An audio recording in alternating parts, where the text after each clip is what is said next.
hoteelka New Burco oo kamid ah hoteelada waaweyn ee ku yaala magaalada Burco ayaa soo bandhigay adeegyo cusub oo hoteelkaasi soo kordhiyay. Adeegyadaasi oo ay kamid tahay noocyada kala duwan ee cuntada Itoobiyaanka ayaa waxa ugu horeyn faahfaahin ka bixiyay Cabdirasaaq Kayse, mulkiilaha hoteelkaasi.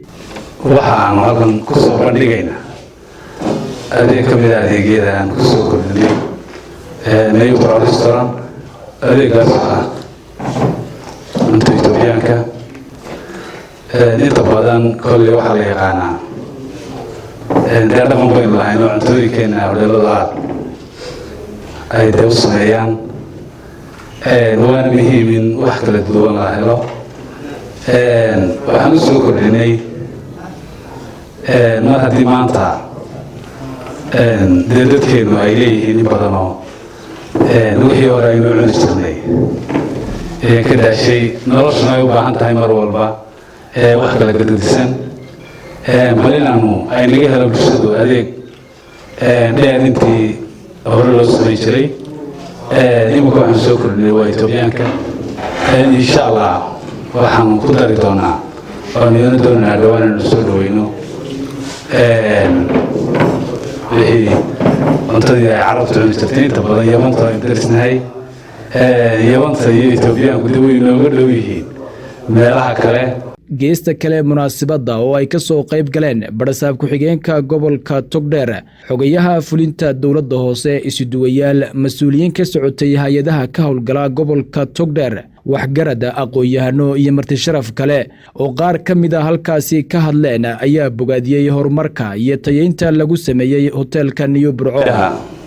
New Burco Hotel Masar Cabdirasaaq oo runtii hawlaannu ka ganacsan xiriir la lahayn, haddana inoo sheegay inuu noo soo kordhiyay adeegkan dheeraadka oo magaalada kolley ay ku yaalaan si official loo sameeyo aad fiican.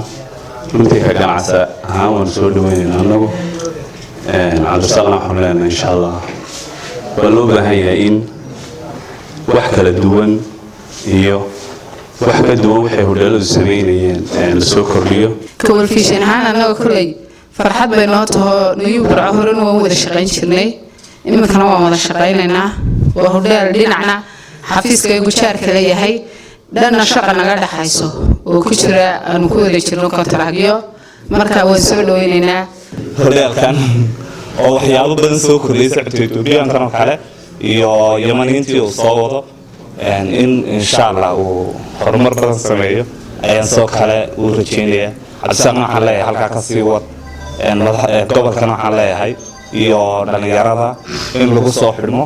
Cabdirasaaq mulkiilaha uga mahad celinayna munaasabada lagu marti qaaday bulshada reer Burco. waxaan leenahay cuntadeen iyo cuntooyin kale oo dalalkeena la jaarkaaba waa lagu sameeyaa hoteelkan. waynu nibaadnaa u soo camirnaa u soo shamirnaa qof kasta oo halabuur ganacsi la yimaada nooc doonaba ha ahaadee deena dhiirigelino si garab taagno baa muhiima. aad iyo aad ugu faraxsanahay horumarka gobolka Togdheer, gaar ahaan magaalada Burco, iyo maxaan ku yiraahdaa horumarka hoteelkani markaa uu sameynayo New Burco. wuxuu baa kulmay annagoo imikana tababar meesha looga socdo oo maaragtay muddooyinkan baa tababar ku haynay bishan hoteelka iyo dib u cusboonaysiintiisa. waxyaabaha inagu soo kordha aynu hareeraha qabano qofka la dhiirigeliyo si qofka mulkiilaha lahay dee niyadiisu ugu farxo. waxaan leenahay dhammaan ha la iska rab taago lagu sameeyay New Burco oo ahaa run ahaantii hodheel horena u soo shaqaynayay oo shaqo iyo cunto wacan iyo adeeg hufanba looga bartay. imankana lagu soo kordhiyay cuntooyin kale oo mahuraan ah oo aad u wanaagsan oo tadawur iyo horumar ina tusinaya. aad iyo aad baan ugu mahad celinayaa mulkiilaha hoteelka isagoo hawsha intaa leeg isu xilqaamay. hoteelkii New Burco restaurant oo lagu sameeyay dib u habayn mulkiilaha Cabdirasaaq oo baarigeena waa u hambalyeynayna waa soo dhaweynayna aad iyo aad baan ugu hambalyeynayna meeshii meherada la furo ee aanu baarignaaba waxay sameynaysaa wax la yidhaha shaqaabuur waxaanu aad iyo aad u soo dhaweynayna oo annaga farxad gaaro meel kastoo nooga duwana dhalinyartaa maanta ubaxay soo wada koraysa halkan fadhida hoteelkan ayuu burco oo runtii isbeddel casriya lagu sameeyey waxaan leenahay marka hore waa baarigaynaa ilaahay ha barakeeya baa leenahay hodheelka wuxuu ka mid yahay hodheelada difaaca weyn runtii iminkana waad aragtaanoo dee casriyeyn fara badan ayaa ka muuqata oo cuntooyin maxay hayteen baryahan dabadda gobolka kusoo badanaya etoobiyaan iyo yamani iyo